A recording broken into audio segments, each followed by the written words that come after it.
Whenever the question arises of a place that is safe, secure, prosperous, scenic, with a stable government and lots of employment opportunities, Canada has been at the forefront for many decades.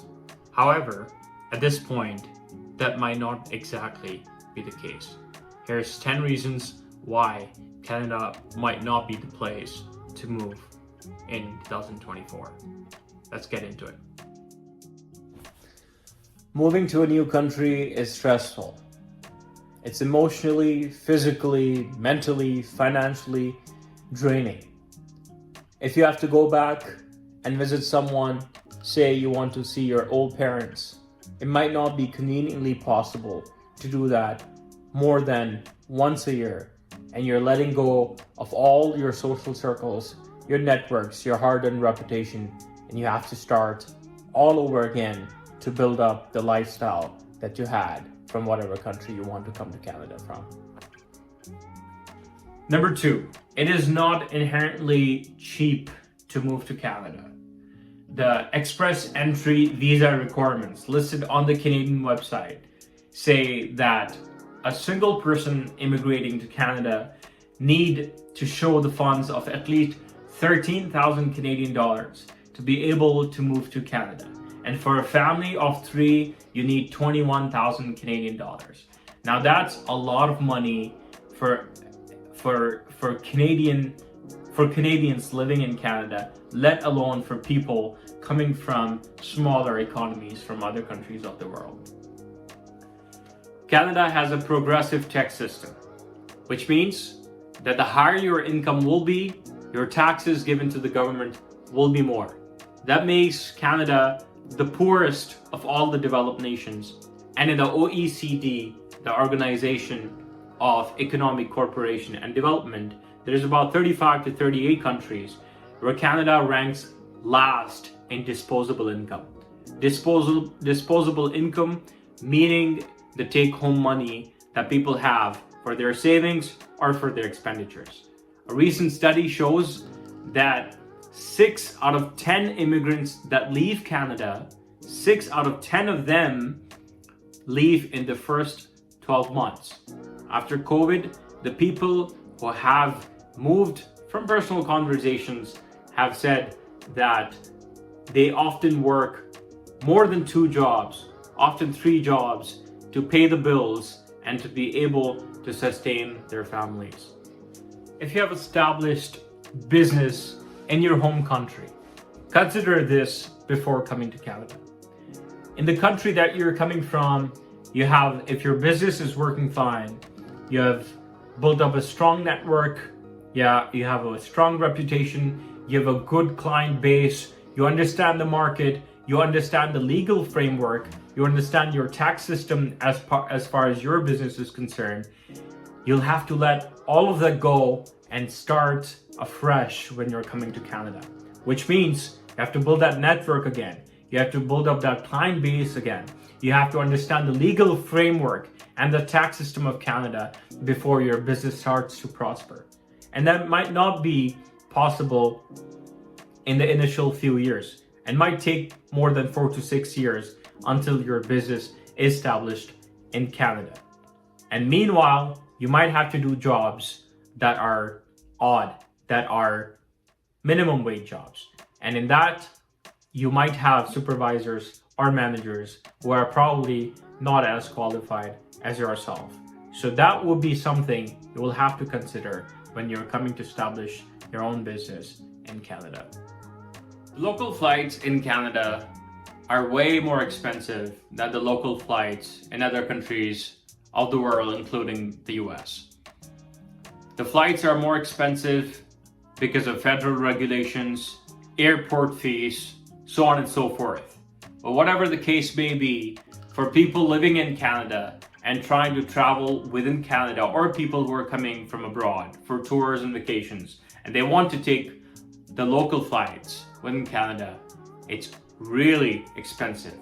Sometimes taking a flight from the West Coast to the East Coast return flight, say from Vancouver to Toronto, could range from $1,200 to $1,500 in the time of the peak season. The temperature in Canada is really extreme. In some parts, for about 4 to 6 months, the temperatures could range from -20 to -30 to -40 degrees. In other parts of Canada, it rains for almost 160 to 180 days of the year. Which means with this weather, we have a lot of the social well-being that is impacted, especially if you have a language barrier that restricts your social well-being, then that will be multiplied in the time of such weather. Now it looks sunny right now, but that's not always the case here. With overall taxes being high, Canada does have the luxury of providing everybody with a standard health care that includes free appointments, free digital imaging like MRIs, X-rays, CT scans, so on and so forth. However, there's a big drawback when it comes to specialist referrals. Sometimes you might have heard from people who have lived here for a long time that whenever there was an issue for a specialist, there were often times there needed to be some sort of convincing with your general physician before they can refer you to a specialist. And even if they do refer you to a specialist, a lot of times the wait times are strenuous and extremely long. These could be 4 to 6 months, and in some cases, I've heard from personal conversations with people, their wait times was more than a year before they can be referred or before they can be called in by a specialist doctor.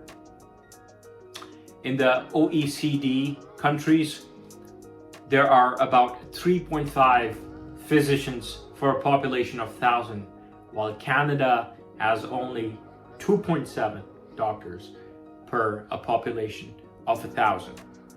Another study shows that the World Index for Healthcare Innovation, Canada was ranked number 25 in the year 2022, coming down from 17 in 2020.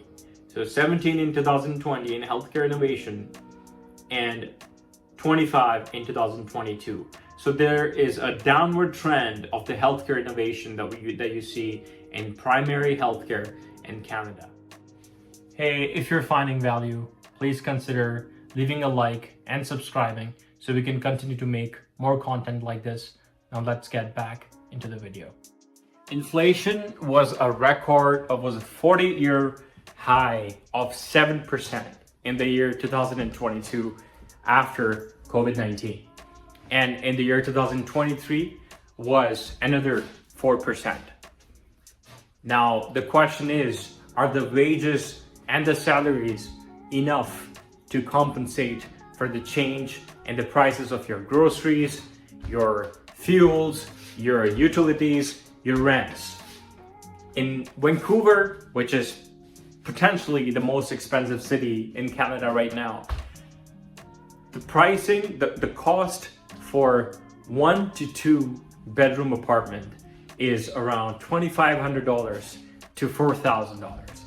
Now, it is only up to your imagination to see how much one would have to earn before they can have enough to pay around $3,000 for just the rent alone. In Eastern Canada, especially the province of Quebec and some parts of Ontario, if you just know the English language, that might not suffice for you. In a lot of cases, if you need to progress forward and if you move on to your next position, if you want promotions, if you want to move ahead in life in those places, then you need to know French as well, along with your skills in the English language. We have to be living under a rock to not realize that the salary gap between Canada and the US is also quite a lot of percentage. In some cases, it might be a whole 70 to 80% of your salary gap if you're living in Canada, as opposed to the counter offer that you would get from the US. Which means that people in IT, in engineering, in construction, in project management, oftentimes are not compensated for their skills as much as they would in many parts of the US. And in that case, people often work more than just their primary job to pay their bills, to pay their rent, and to have a life where they have enough to make more savings. The intent of this video is not to divulge you from applying to Canada for whatever purpose it is that you have planned for yourself. The motivation is to highlight the important things about the socio-political and economic background of Canada in today's age, so that it can help people make a more informed decision. Empower yourself and empower the world. I will see you in the next one. Thanks for liking and subscribing for the channel to grow. I'll see you in the next one.